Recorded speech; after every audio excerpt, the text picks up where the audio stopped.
Approchez-vous les gars. Je crois que le moment que nous vivons tous est un moment grave et important. Notre présence à Jean-René Tchegaray, qui est la mienne en tant que président des mobilités,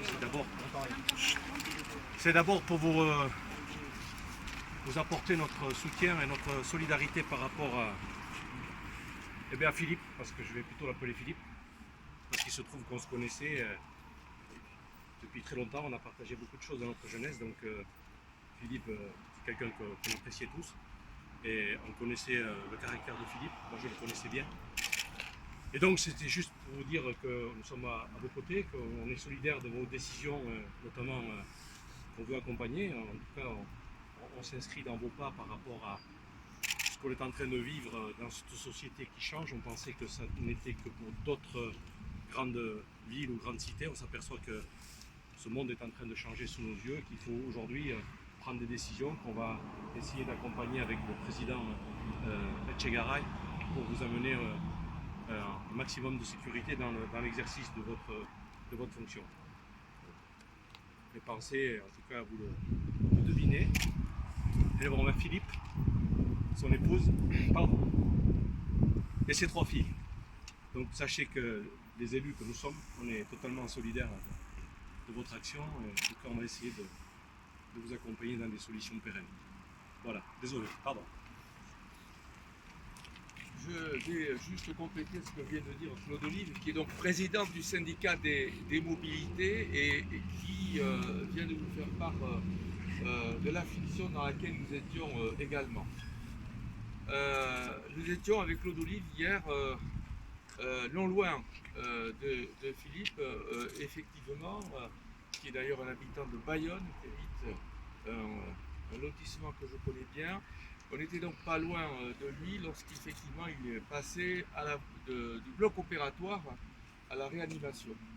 Le médecin qui nous a reçus nous a indiqué déjà qu'il avait peu d'espoir. On a appris donc évidemment ce matin cette douloureuse nouvelle et j'imagine la peine qui est la vôtre. Ce sont des moments difficiles. Ce sont des moments dans lesquels il faut faire corps.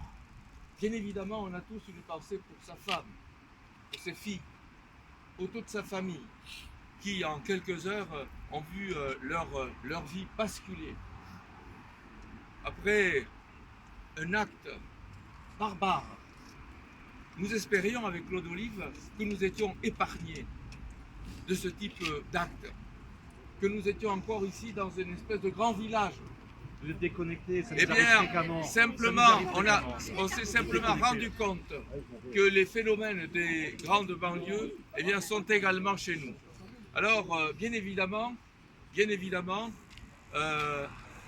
nous ne resterons pas les bras ballants devant cette situation qui montre malgré tout que notre système de transport doit être amélioré, certes en termes de sécurité, mais également d'une manière générale, car ceci ne doit pas remettre en cause, je vous le dis ici comme je l'ai dit aux organisations syndicales, le bien fondé de la politique de transport que nous mettons en place pour une agglomération qui a besoin de ce système de transport et dont vous êtes les acteurs majeurs.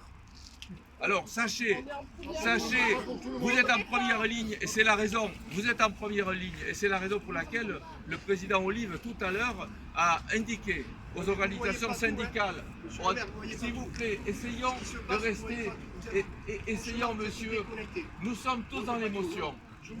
Nous sommes tous dans l'émotion. Mais je voudrais simplement vous dire, je termine si vous voulez, parce que certes, je comprends parfaitement la colère dans laquelle vous vous trouvez.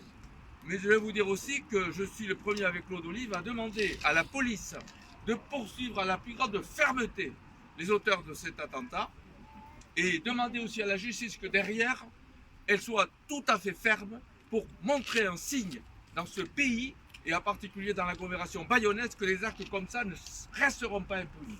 Voilà pourquoi... Il y en a d'autres, il n'y a pas que eux. Il y en a d'autres, mais je vous parle de ceux qu'on connaît là. Je vous remercie. On y travaille. Vous aurez des réponses dans la journée. On n'a pas l'impression d'être écouté et entendu. Vous aurez des réponses dans la journée. Ça fait des mois, c'est comme ça. Il y aura une plainte, là, quand vous voulez pas faire un